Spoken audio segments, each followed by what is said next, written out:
isang patunay ng mga kwalifikasyon ni Pastor Apollo Kibuloy para maging senador ng Pilipinas. Mayroon mang nabigla sa paghahain ng Certificate of Candidacy ni Pastor Apollo C. Kibuloy ng The Kingdom of Jesus Christ ay hindi rin maikakaila ang pagbuhos ng suporta para sa kanya. Isa na dito ang isang dating palace official. Kung ano ang kanyang komento sa pagtakbo ng buting pastor, alamin natin sa balitang ito ni Carlo de la Peña. Matapos ang paghahain ng Certificate of Candidacy sa pagkasenador ng spiritual leader ng The Kingdom of Jesus Christ na si Pastor Oy, salamat kaayo Elizabeth Gash. Boss Dada, pandagdag. Ayan na yung mga campaign funds natin.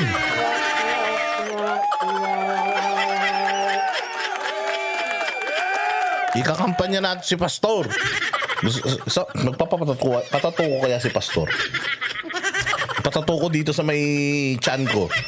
Para sa tuwing magugutom ako, siya yung maalala ko. Apollo C. Kibuloy sa huling araw ng COC fighting ay hindi inaasahan ang pagdagsa ng mga nagpapahayag ng suporta para sa buting pastor mula sa iba't ibang sektor ng lipunan. Para sa dating Chief Presidential Legal Counsel na si Attorney Salvador Panelo, hindi na mahirap para kay Pastor Apollo na mga kampanya dahil itong si Pastor, ang record niya speaks for itself. Ang kanyang ginawa sa kanyang sinasakupan ay nagpapakita ng isang malinis, matapat, matalino, at makadiyos na serbisyo sa lugar niya.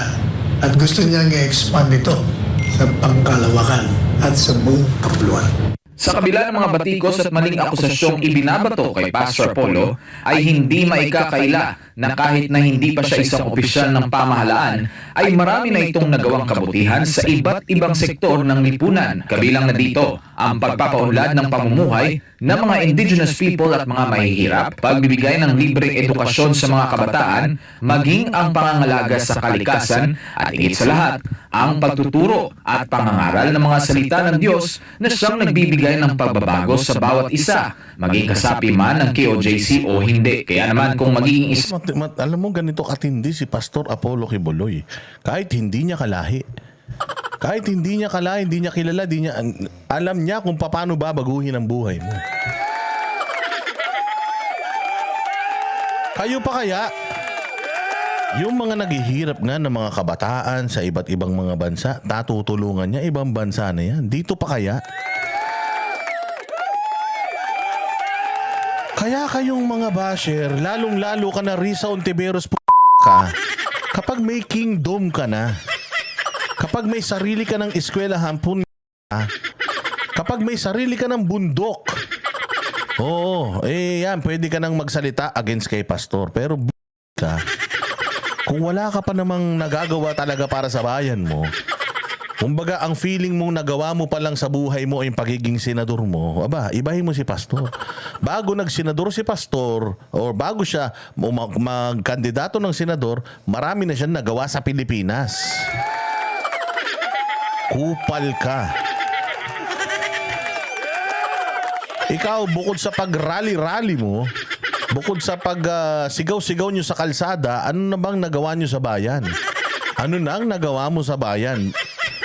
Bago ka pa naging senador, punyemas ka.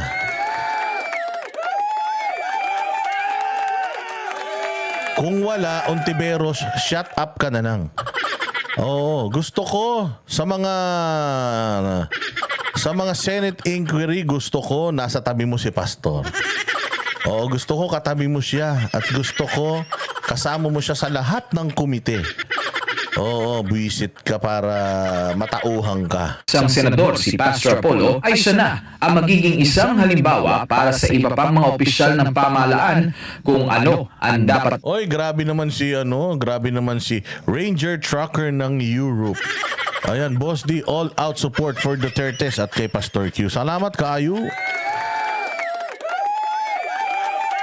Nagawin ng isang lingkod bayan. Nakahalintulad din sa kung paano pinamunuan ng dating Pangulong Rodrigo Duterte ang bansa. Samantala may dagdag naman na payo ang dating palace official sa mga taga-suporta ng butihing pastor. Yun ang mga pabor kay pastor. Mga paano na kayo? Mag-organize kayo ng grupo nyo sa inyong mga lugar. O ayan na, mangampanya na tayo. O kaya yung mga binibigay nyo dyan, yan ang gagamitin ko sa pangangampanya. Igakampanya ko si Pastor mula Apari hanggang Timog.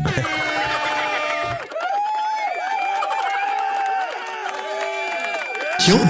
Para sa Diyos at sa Pilipinas. Ayun, palakpakan. So ayan ha, kanya-kanya tayo ng toka ha. O, kanya-kanya tayo ng toka. Yung mga OFW, bumoto kayo, parang awa nyo na ha. Bumoto kayo ha. Hindi kayo bumoto, tinamad na naman kayo. Sa tablet na nga lang kayo bumoto eh. Nag-register na ba kayo sa app? Baka naman di pa kayo nagre-register sa app ha. Oy, mag-register na kayo sa app. Kaya nga namin ginest kanina eh. Yung taga-Comelec eh. Para ma-inform kayo, ma-educate kayo. Para ma-educate kayo tungkol sa mga paano magboto-boto, re-registro. Baka mamaya puro lang tayo sigaw. Tapos di tayo makaboto dahil hindi nyo ginawa yung pinagagawa ng Comelec.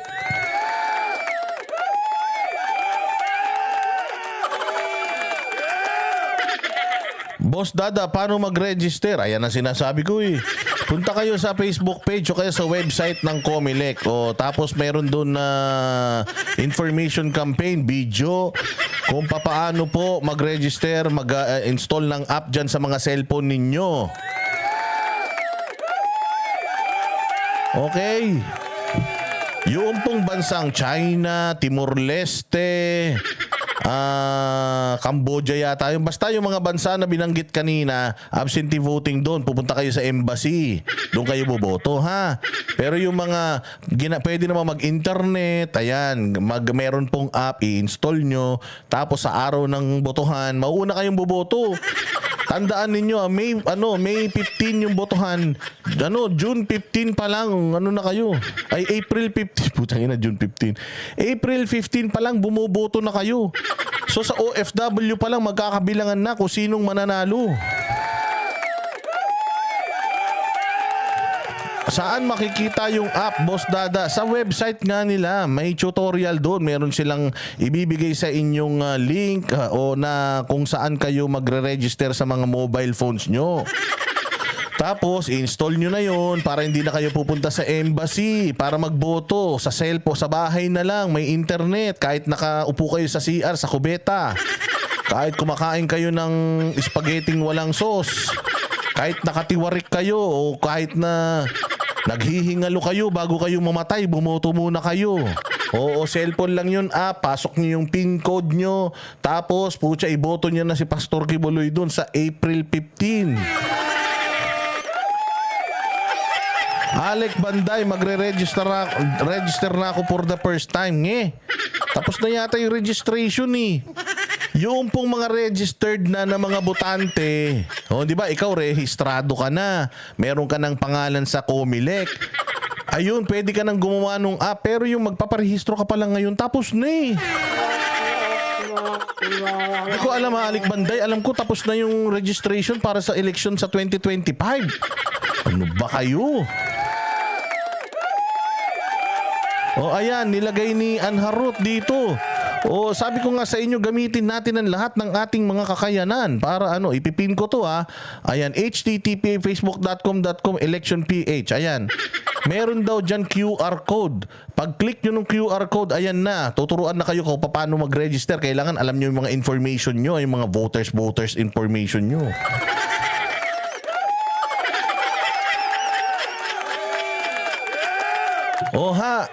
Sabi ko sa inyo ba, lahat ng ginigest namin may importansya. Kaya nga ang dami namin tinanong kanina para maintindihan nyo eh. Mamaya i-upload ko yung namin, yung Baratero sa SMNA kanina. Lahat ng mga tanong tungkol sa OFW, tinanong namin doon.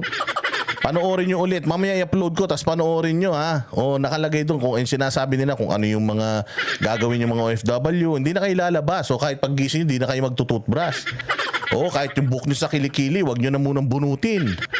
Oo, kahit nakabaon pa yan. Oo, sige, habang nakabaon na ganyan.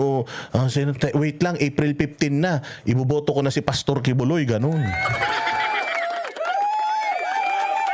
Sabi ni Bisaya Berlin, sana di dayain. Huwag mo nang isipin yung dayain. Basta bumoto ka.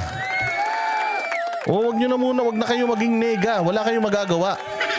Oo, kaya wala na kayong kawala. Yun na yung proseso. Kaya wag na kayong maging negatibo, sumunod na lang kayo. O pag sumunod kayo, iboto nyo. Mantakin mo ha, April 15 pa lang bumuboto na kayo kami. Putya, nangangampanya pa lang kami, bumuboto na kayo.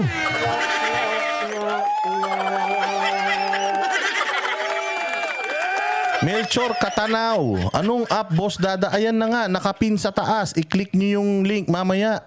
I-click nyo, pupunta yan sa Facebook, may QR code daw dyan, sabi ni Anharot. Uy, Anharot, gumawa ka nga ng video ng, ng kung papaano. Pag nag-register ka ng app, pwede gawa mo ng video. Tapos i-upload namin, ibibigay ko sa lahat ng vlogger sa buong mundo para mapanood din na kung papaano mag-register, Wait lang nga.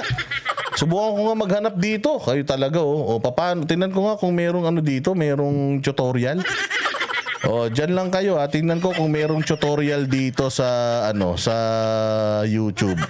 Kung papaano Ay, nako, ang hirap ng hirap ng buhay ko talaga.